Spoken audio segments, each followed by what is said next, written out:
Bismillahirrahmanirrahim. Assalamualaikum warahmatullahi wabarakatuh. Innal hamdalillah nahmaduhu wa nasta'inuhu wa nastaghfiruh wa na'udzu billah min shururi anfusina wa min sayyiati a'malina. Man yahdihillahu fala mudilla lahu wa man yudlil fala hadiyalah.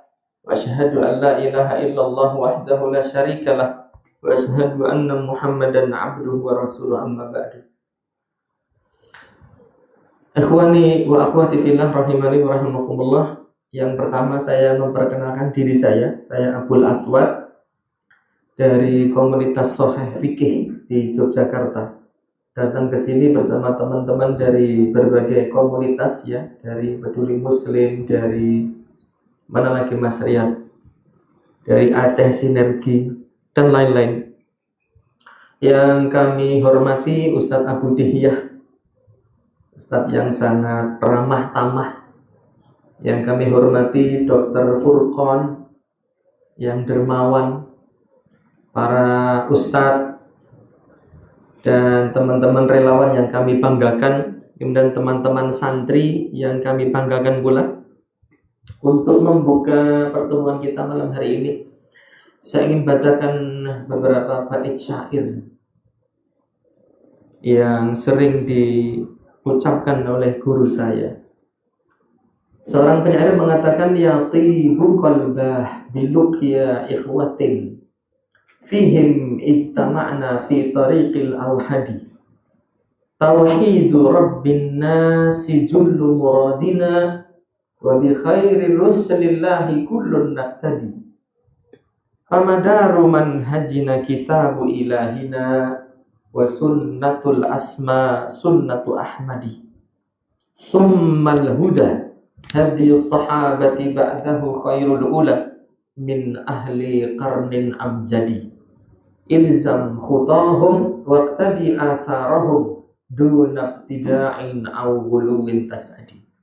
Kata penyair, yatibu qalbah, hati kita merasa sangat berbahagia biluqya ikhwatin, karena kita berjumpa dengan para ikhwan bersama ahli sunnah, pecinta sunnah Nabi, para penuntut ilmu, dan kita berkumpul dengan mereka itu di atas jalan yang satu, jalan yang lurus. Tauhidu rabbin nas jullu muradina, mentauhidkan Allah Subhanahu wa ta'ala adalah cita-cita kita yang paling tinggi. Cita-citanya Nabi dan Rasul, orang-orang soleh, itu adalah mentauhidkan Allah Subhanahu wa ta'ala, memurnikan ibadah kita hanya kepada Allah. Wa bi khairi rusulillahi kullun naqtadi, dan kepada sebaik-baik rasul ya semuanya kita mengambil suri tauladan. Famadaru manhajina kitabu ilahina, poros pondasi dari metodologi kita di dalam beragama ini adalah merupakan kitabullah.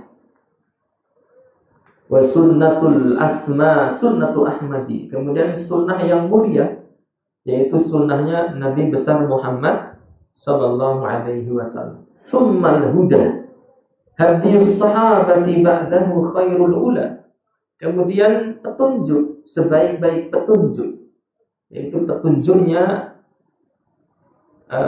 para sahabat Muhammad. Mereka sebaik-baik generasi yang pernah muncul di atas muka bumi ini. Ilzam khutahum waqtadi asarahum, ikutilah jejak mereka dan ambillah teladan dari mereka, dunabtida'in aw huluwin tas'adi, dengan tanpa berbuat bid'ah dan tanpa melampaui batas, niscaya engkau akan selamat. Jadi saya tidak menyangka dan tidak memiliki rencana sama sekali berkunjung ke kota Langsa di Aceh ini, tempat yang sangat jauh sekali di ujung pulau Sumatera.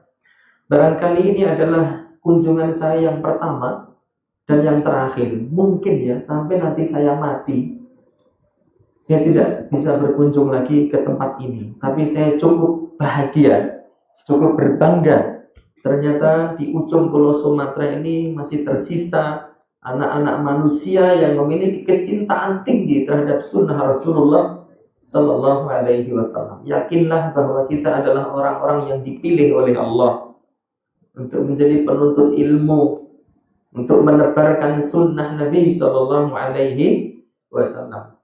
Dan upaya kita pasti akan membuahkan hasil.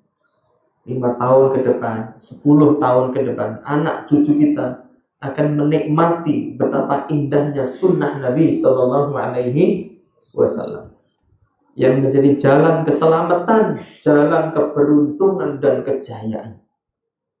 Manusia itu diberikan nikmat yang sangat banyak, tetapi nikmat itu jika dibagi hanya ada 2. Nikmat mutlaqah, nikmat yang umum berupa rizki, sandang, papan, pangan, anak, istri. Ini diberikan kepada seluruh manusia, diberikan kepada jin, diberikan kepada hewan. Hewan diberi rezeki. Wa ma min dabbatin fil ardi illa 'alallahi rizquha. Tidaklah ada satu makhluk melata di muka bumi kecuali dijamin rezekinya oleh Allah. Orang soleh dikasih rezeki, penjahat dikasih rezeki. Tapi nikmat yang kedua ini hanya diberikan kepada sebagian kecil umat manusia dan jin. Nikmat apa itu? Nikmat menuntut ilmu. Ya, banyak orang diberikan nikmat kekayaan, nikmat kesehatan, tapi mereka berat menuntut ilmu. Kata Nabi, "Man yuridillahu bihi khairan yufaqihu fid din." Barang siapa dikehendaki oleh Allah kebaikan pada dirinya, dia akan dimudahkan untuk menuntut ilmu. Man yuridillahu bihi khairan. Barang siapa dikehendaki oleh Allah kebaikan. Dan kebaikan itu tidak terletak kepada banyaknya ibadah, teman-teman. Orang kalau dalam satu malam sholat dari ibadah isya sampai menjelang subuh, apakah itu kebaikan? Bukan. Kebaikan itu adalah muwafaqatus sunnah, mencocoki sunnah. Meskipun amal ibadahnya sedikit. Simak baik-baik.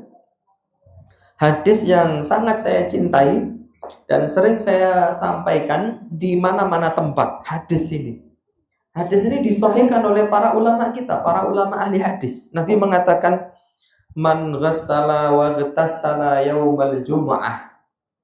Barang siapa mandi sempurna di hari Jumat, wa bakara wa batakara, lalu dia bersegera menuju masjid, wa masya wa lam yarkab, dan dia berjalan kaki, tidak naik kendaraan. Apa yang pertama tadi?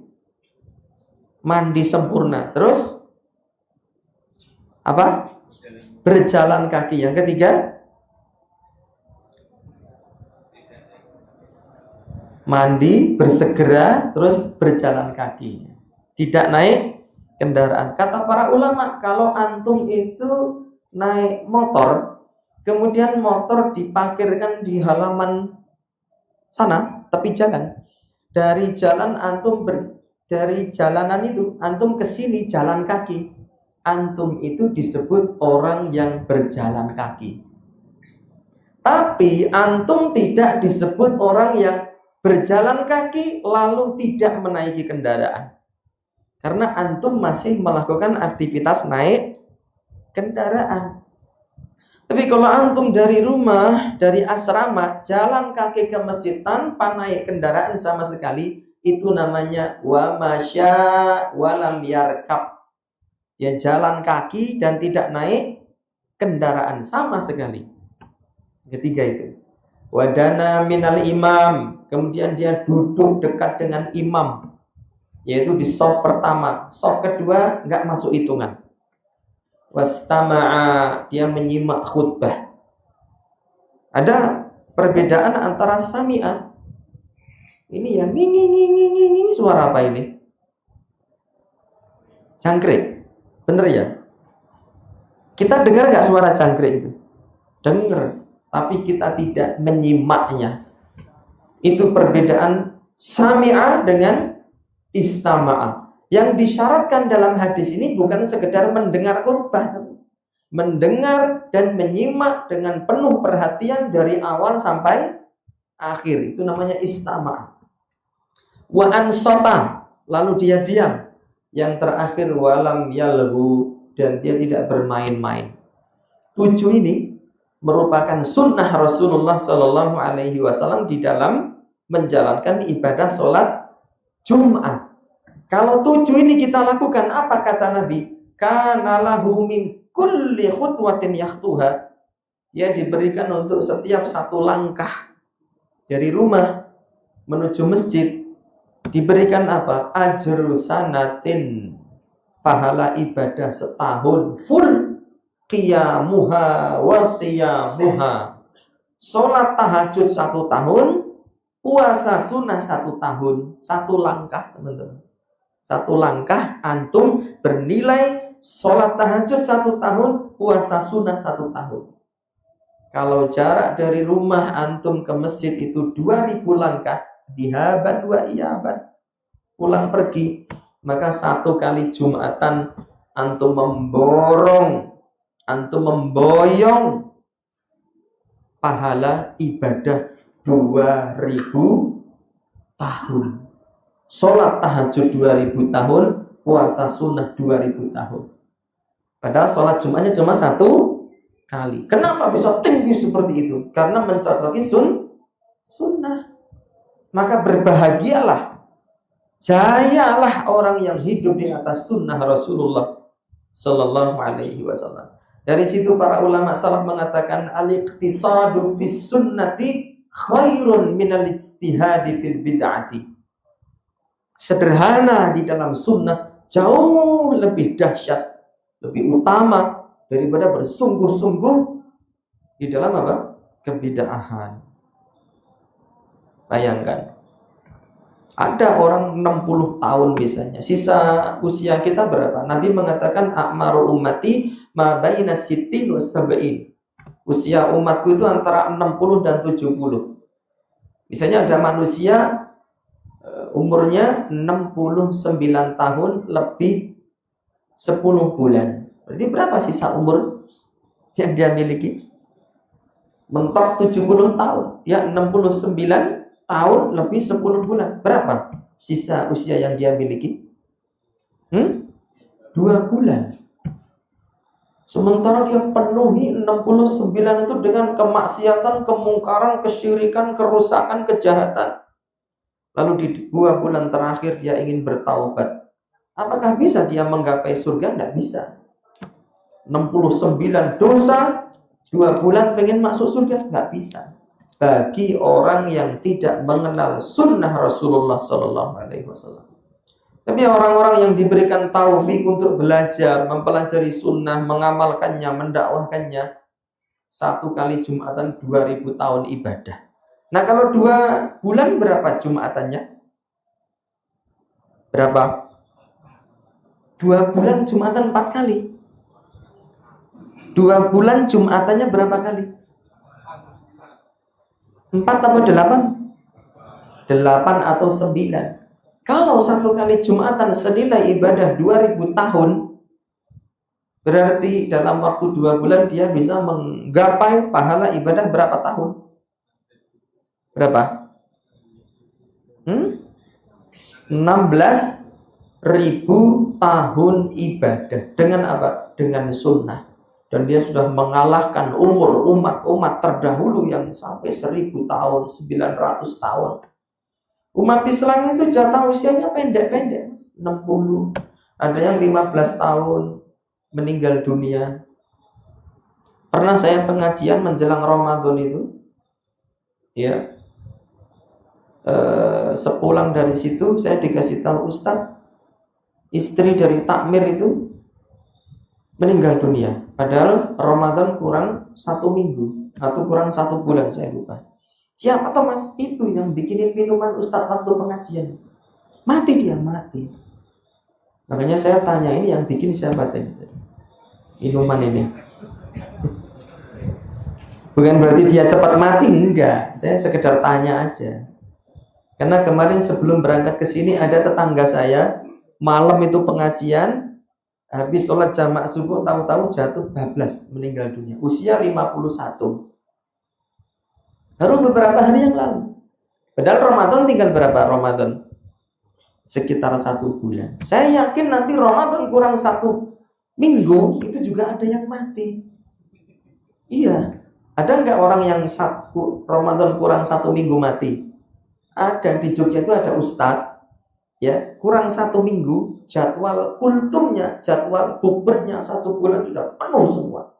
Tapi 1 minggu sebelum Ramadan dia mati. Makanya kalau teman-teman ya berpanjang angan, segera hentikan.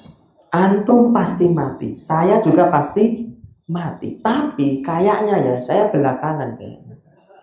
Antum yang duluan, kayaknya lo ya.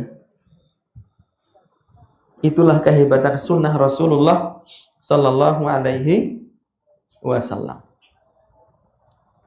Ada orang Jumatan 60 tahun Jumatan, tapi nggak pernah mandi, Pak. Ya nggak dapat pahala itu tadi. Nggak dapat pahala yang 1 langkah senilai dengan apa? Ibadah 1 tahun. Dia Jumatan, tapi dia duduk di saf belakang terus. Kalau pengajian nggak apa-apa. Ustaz Abu Dihya di belakang nggak apa-apa, pengajian. Tapi kalau Jumatan, upayakan di saf pertama. Ada orang Jumatan 60 tahun, tapi dia naik motor terus. Padahal sunnahnya apa? Jalan kaki, teman-teman. Ada orang 60 tahun Jumatan, tapi ngorok terus. Istiqomah dia di dalam menjalankan aktivitas ngoroknya itu. Jadi khotibnya innal hamdalillah, dia baca khutbatul hajah. Dia duduk, dia juga baca doa, Pak. Bismikallahumma amutu wa ahya. Lalu tidur. Bahkan saya melihat itu 90% jamaah sholat Jumat itu pada tidur. Jadi kalau dilihat dari belakang itu kayak nggak ada kepalanya gitu, nunduk semua. Atau dia mandi, dia bersegera, dia di saf yang pertama, dia tidak ngantuk tapi dia main dengan kukunya, ya, dengan cincinnya, dengan jamnya. Apakah tidak sah? Jumatannya sah, Pak, tapi dia kehilangan keutamaan yang besar.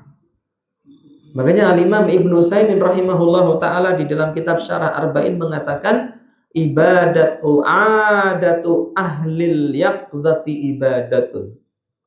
Adat kebiasaan orang-orang yang menuntut ilmu senantiasa ingat kepada Allah itu bernilai ibadah. Wa ibadatu ahlil ghaflati adatun. Dan ibadahnya orang-orang yang lalai itu tidak ada artinya apa-apa. Saya ulangi, ibadahnya orang-orang yang lalai itu hanya bernilai adat kebiasaan. Gugur kewajibannya, tapi tidak ada keutamaan, tidak ada pahalanya. Sekedar menggugurkan kewajiban saja. Maka mubadzirlah orang-orang yang hidup di dunia, tetapi dia tidak mempelajari sunnah Rasulullah Sallallahu Alaihi Wasallam. Kata Al-Imam Ahmad Ibnu Sinan Al-Qattan al-muttabi'u lis-sunnati kal-qabidi 'alal jamr. Orang yang mengikuti sunnah itu seperti memegang bara api. Wa huwal yauma 'indi afdalu min darbis suyufi sabilillah. Tetapi pelakunya di hari ini lebih utama daripada menyabetkan pedang di jalan Allah. Jadi teman-teman yang belajar di ma'had ini, antum sedang berjihad fisabilillah. Antum sedang meniti jalan kemuliaan yang mengantarkan kita kepada keselamatan dan keberuntungan luar biasa yang tidak bisa dibandingkan dengan dunia apapun. Maka bersungguh-sungguhlah di dalam menuntut ilmu. Jangan lemah, jangan cengeng, jangan cemen, ya. Karena pengen kerja, buru-buru pengen nikah, pengen pegang duit, pengen jadi YouTuber, itu disingkirkan semua. Fokuslah belajar dengan baik di pesantren ini. Karena tidak ada derajat yang melebihi keutamaan para penuntut ilmu. Di bawah derajat kenabian tidak ada derajat yang lebih mulia daripada para penuntut ilmu. Di dalam kitab Ghuraba minal Mu'minin, kitab apa? Ghuraba minal mu'minin, tulisan Al-Imam Al-Ajurri. Disebutkan sebuah kisah lengkap dengan sanadnya, bersambung sampai kepada Abdullah Faraj. Dia itu membutuhkan seorang tenaga kuli, lalu dia pergi ke pasar. Di zaman dulu para kuli itu menawarkan jasa tenaganya di pasar, berdiri berjajar di pasar itu, sehingga orang yang butuh kuli akan memilih, oh ini kulinya yang besar, badannya gede, tenaganya kuat. Lalu Abdullah ini melihat di barisan paling belakang ada seorang pemuda sekitar 16 tahunan, ya, memakai baju dari kulit domba. Itu bajunya orang miskin di zaman dulu. Disamperi sama Abdullah, tak mal anta, ente mau kerja juga? Iya, walakin bisyar, tapi ada syaratnya. Kulinya mau jadi kuli tapi pakai syarat. Apa syaratnya? Nanti kalau tiba waktu sholat, izinkan saya sholat di masjid. Kata Abdullah, ta'al indana, ente kerja sama anak. Terus disuruh mindahkan batu, benda-benda dari satu lokasi ke lokasi yang lain. Ternyata remaja ini rajin sekali kerjanya. Begitu tiba waktu zuhur, dia bilang kepada Abdullah, ya Abdullah, laqad nadal muadzin. Wahai Abdullah, sudah adzan ini. Abdullah mengatakan, masyita, silahkan terserah ente aja, mau ke masjid, mau kemana. Dia sholat zuhur, selesai sholat dia kerja lagi dengan rajin. Begitu asar ke masjid lagi, selesai kerja lagi. Terus dia hanya minta upah sedikit. Upahnya berapa? 6 danik. Kata Syekh Ibrahim Ar-Ruhaili, 1 danik itu 1/6 dirham. Dalam kitab Mauqif Ahli Sunnah min Ahlil Ahwa'i wal Bidah, 1 danik itu setara dengan 1/6 dirham. Gajinya minta 6 danik saja. Karena pekerjaannya rajin, mau ditambahi sama Abdullah, tapi dia nolak. Tidak mau, saya tidak mau lebih dari 6 danik. Dipaksa tetap nggak mau, ya sudah dia terima 6 danik lalu pulang. Beberapa hari berikutnya Abdullah ini butuh kepada kuli. Kata istrinya, bang, kuli yang kemarin itu aja kita suruh lagi. Anaknya rajin itu dan ahli ibadah. Begitu dicari di pasar nggak ada. Abdullah tanya, mana remaja yang biasa jadi kuli itu? Oh, dia itu anaknya introvert. Tahu introvert? Apa introvert itu? Apa? Kurang bergaul, pendiam, nggak banyak ngomong. Bukan penganut sekte lambeturah.com. Dia diem gitu. Kok dia nggak ada? Oh, dia itu anaknya pendiam. Terus kaitannya apa? Dia itu kerja cuma di hari Sabtu saja. Nah, terus hari yang lain dia ngaji sama ulama. Gajinya yang 6 danik itu hanya cukup untuk beli 1 lembar roti keras. Nanti kalau mau makan dicelupkan ke air dulu, direndam, baru bisa dikunyah. Jadi 1 hari 1 lembar roti. Oh, jadi kerjanya dia Sabtu aja. Iya. Ahad, Senin, Selasa, Rabu, Kamis, Jumat dia belajar sama ulama.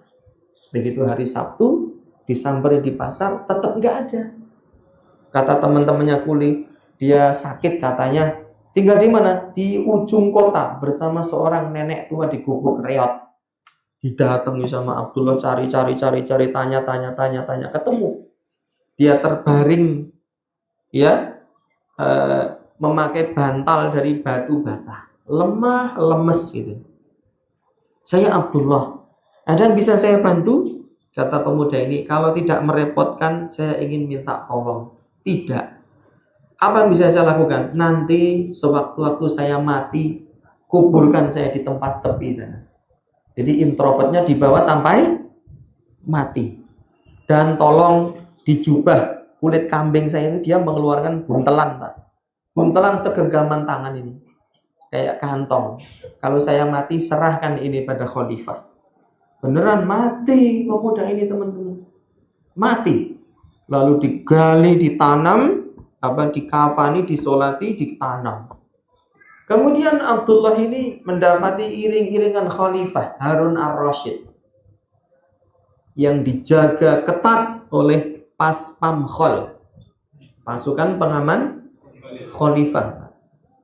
Katanya dia, wahai khalifah, wahai khalifah. Kata pas pamkol, minggir. Kalau tempat kita yang mayor tadi gitu ya. Mayor, minggir ente. Rakyat jelata mau. Minggir semua. Khalifah mau lewat, Pak. Kereta kencana diiringi hulu balangnya yang banyak. Tapi dia tetap itu. Wahai khalifah, saya ada pesan. Kata khalifah, itu orang itu tangkap, masukkan ke kereta saya. Ditangkap, dimasukkan. Duduk di samping khalifah itu. Khalifahnya diem aja, dia nggak berani ngomong, ngah-ngoh gitu. Antum kalau duduk di samping Pak Prabowo berani ngomong nggak? Nggak. Kenapa nggak berani? Kenapa? Segan. Segan katanya. Segan sama Pak Prabowo apa sama mayor tadi? Lalu ketika sampai di istana, Masya Anuka, ente kenapa tadi teriak-teriak manggil saya? Kata Abdullah, saya punya amanah titipan untuk sampeyan wahai khalifah. Lalu dikeluarkan bungkusan kain tadi. Dibuka, isinya mutiara segenggaman tangan ini. Mutiara itu setahu saya ya, nanti dikoreksi kalau saya keliru, lebih mahal dari emas, teman-teman.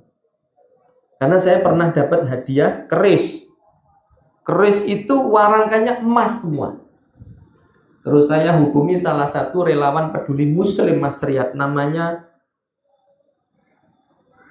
Abu Salsabila Sutresno.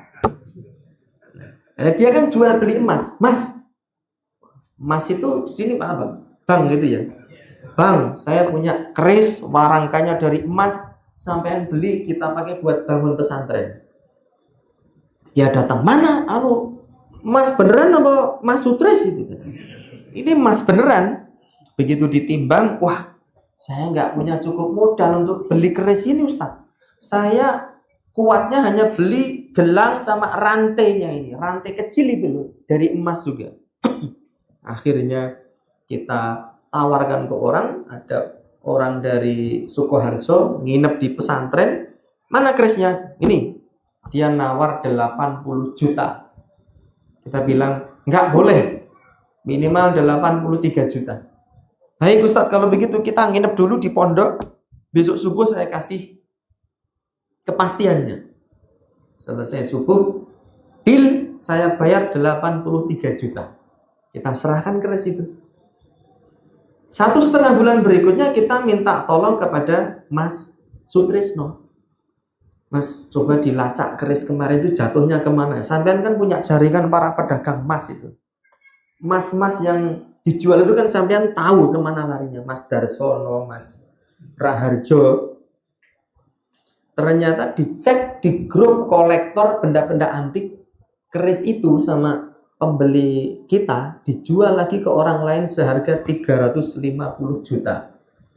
Padahal kita terima berapa tadi? 83 juta. Yang bikin mahal itu bukan warangka emasnya. Ternyata di hulu handle-nya itu ada berlian kecil-kecil. Itu yang bikin mahal. Nah, berlian yang diberikan kepada khalifah itu bukan kecil-kecil, tapi segenggaman tangan. Kata khalifah, ente dapat dari mana benda ini? Dia cerita, saya ketemu dengan seorang kuli remaja usia 16 tahun. Dia kerja sama saya, rajin rajin sholat, rajin bekerja. Lalu dia sakit. Dia berpesan kalau saya mati, tanam saya di tempat sana. Berikan ini pada khalifah. Khalifahnya nangis terseduh-seduh. Ternyata pemuda itu adalah anaknya khalifah, penguasa 23 negara. Ketika Harun ar-Rasyid dilantik jadi khalifah, dia nggak mau tinggal di istana lagi. Mau mengembara menuntut ilmu syar'i. Sama abahnya dikasih mutiara, ditolak. Lalu abahnya bilang ke istri, wahai istriku, berikan ini kepada anak kita. Kalau sama aku, abahnya dia nolak. Kalau sama kamu, saya ngerti. Dia nggak pernah nolak. Karena dia sangat berbakti kepada ibunya. Diterima, tapi utuh, nggak dijual. Ya rela bekerja menjadi seorang kuli kasar. Apakah dia rugi, teman-teman? Tidak. Karena kemuliaan mempelajari sunnah Rasulullah SAW itu tidak bisa dibandingkan dengan nikmat dunia apapun, putra khalifah mengorbankan kehidupannya di istana yang penuh dengan gemerlapan, dan dia memilih kehidupan sederhana di perantauan untuk menuntut ilmu. Nah kita itu baru anaknya Hansip sombong. Kamu gak ikut pengajian? Sorry ya, saya kan anaknya Hansip. Anaknya Hansip kok sombong? Ya. Anaknya RT RW. Ini anak khalifah tidak sombong. Dia merendahkan dirinya di hadapan sunnah Rasulullah Sallallahu Alaihi. Makanya judul kitabnya tadi apa? Ghuraba minal mu'minin. Ya, kisah orang-orang yang terasing dari kalangan orang-orang yang beriman. Kata Ibnu Abbas, "Dhallaltu taliban wa azzaztu matluban." Saya terhina saat saya menuntut ilmu, tapi saya akan mulia saat saya mengajarkan ilmu. Jadi kisah ini bukan kisah 1001 malam atau hisapan jempol semata, tetapi kisah nyata yang ditulis oleh Al-Imam Al-Ajurri sebagai bentuk pelajaran bagi kita semua, teman-teman, bahwasanya sunnah ini sangat layak untuk diperjuangkan, layak untuk dipelajari, dan orang-orang mempelajarinya adalah orang-orang yang terpilih, orang-orang yang dikehendaki oleh Allah kebaikan. Coba tadi Jumatan itu Jumatan premium, Pak, yang mencocoki sunnah Rasulullah, satu langkah setara dengan 1 tahun ibadah. Kalau kita tidak mempelajari sunnah, rugi sekali hidup kita. Antum mau dikasih umur 2000 tahun, tapi kalau nggak mempelajari sunnah, kehidupan antum kosong. Zong, Pak. Meskipun penuh dengan ibadah, tetapi penuh dengan penyelisihan terhadap sunnah Rasulullah Sallallahu Alaihi Wasallam. Makanya Allah mengatakan, "Falyahdharil ladzina yukhalifuna an amrihi an tusibahum fitnah aw yusibahum adzabun alim." Berhati-hatilah orang-orang senantiasa menyelisihi sunnah Rasulullah Sallallahu Alaihi Wasallam. Mereka akan tertimpa fitnah, yaitu kesyirikan, aw yusibahum adzabun alim, atau mereka tertimpa oleh azab yang pedih. Jadi ikhlaskan niat, ya, baca kisah para ulama di dalam menuntut ilmu. Saat kita mulai bosan, mulai lemes, mulai jenuh, bacalah kisah-kisah para ulama salaf di dalam menuntut ilmu. Dalam dunia Islam itu ada 2 nama ulama yang sama-sama besar, sama-sama hebat. Yang pertama Al-Imam Ibnu Hazm Al-Andalusi dari negeri Andalusia, dari Spanyol. Yang kedua Al-Imam Abul Walid Al-Baji Al-Andalusi.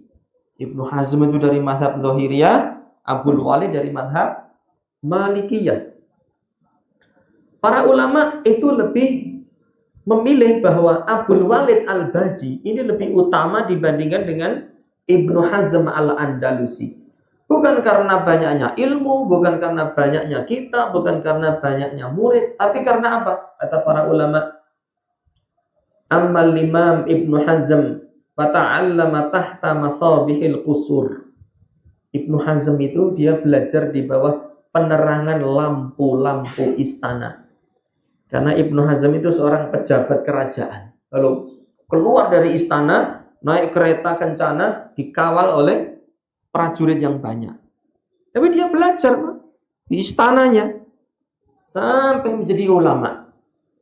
Amal Imam Abul Walid Al-Baji Al-Andalusi fata'allama tahta masabihi syawari'. Abul Walid Al-Baji ini belajar di bawah penerangan lampu-lampu jalanan. Lampu di zaman dulu itu bukan pakai listrik, pakai minyak. Dan Andalusia itu negeri Eropa. Saking melaratnya, saking fakirnya Abul Walid ini tidak punya lampu di rumah. Jadi kalau malam pengen belajar, dia bawa kitab, nyari di pinggir jalan lampu minyak yang masih menyala. Dia duduk di situ baca kitab berjam-jam. Nanti kalau minyaknya habis, lampunya mati. Dia jalan lagi. Mana ya lampu yang masih nyala? Duduk lagi. Dan di Eropa itu musimnya bukan cuma musim hujan air, tapi juga hujan apa? Hujan apa? Salju. Hujan es. Malam-malam belajar. sambil ngewel begini. Iya. Kalau itu Ibnu Hazm itu hidup di Jawa, mungkin dia sudah dikasih julukan Syekh Kewel ya. Karena belajarnya ngewel-ngewel gini. Menahan apa? Dingin. Selama bertahun-tahun ini. Ya, menikmati kefakiran itu. Kemudian berhasil menjadi seorang ulama. Pesan yang saya sampaikan adalah, kalau kita jadi orang kaya, jangan sampai kekayaan kita menghalangi kita dari menuntut ilmu. Karena kita tidak mungkin melampaui kekayaan anak Khalifah Harun ar-Rasyid. Dan kita tidak mungkin melampaui harta kita, banyaknya harta yang dimiliki oleh Imam Ibnu Hazm al-Andalusi. Kalaupun kita melarat, kita fakir, kita kere, kita juga tidak lebih melarat dari Imam Abdul Walid Al-Baji. Ada di antara kita yang di rumah nggak punya lampu gitu. Semua kita punya lampu. Tetapi kualitas Ibnu Hazm luar biasa. Kenapa? Karena mereka menyadari betapa pentingnya sunnah. Sunnah menjadi harta, menjadi hal yang paling berharga, sehingga mereka perjuangkan mati-matian, karena mereka meyakini sunnah itu membawa keselamatan di dunia dan keberuntungan di akhirat. Jangan lupa berdoa kepada Allah Subhanahu wa taala, diberikan himmah aliyah fi talabil ilmi, diberikan semangat yang tinggi di dalam menuntut ilmu. Itu saja teman-teman yang bisa disampaikan, semoga bisa menjadi motivasi untuk teman-teman santri di sini agar lebih merasa mulia. Kita menjadi para penuntut ilmu, meniti jejak para nabi dan rasul, dan yang mulai bosan, mulai jenuh bisa timbul lagi semangatnya. Insya Allah kita adalah orang-orang dikehendaki kebaikan oleh Allah selama kita meniti jalan ilmu, mengamalkan dan mendakwakannya. Yang jadi santri itu kalau ditanya, jangan kok cita-citamu apa? Saya pengen jadi YouTuber, saya pengen jadi pejabat, saya pengen jadi milioner gitu. Keliru. Pesantren itu setahu saya pabrik kiai. Boleh nggak santri jadi pengusaha? Boleh apa enggak? Boleh. Tapi kalau satu angkatan kok pengusaha semua, nggak ada yang jadi ustadz, berarti ini nggak beres ini. Ya, nggak beres. Semoga Allah Subhanahu wa taala memberikan keistiqomahan kepada kita untuk terus meniti jalan ilmu selama hayat masih dikandung badan. Wallahu ta'ala alam bisawab. Mohon maaf atas segala kekurangan, hal-hal yang tidak berkenan. Wassallallahu ala nabiyyina Muhammadin wa alihi wa sahbihi wa sallam. Wa akhiru da'wana alhamdulillahi rabbil alamin. Wassalamualaikum warahmatullahi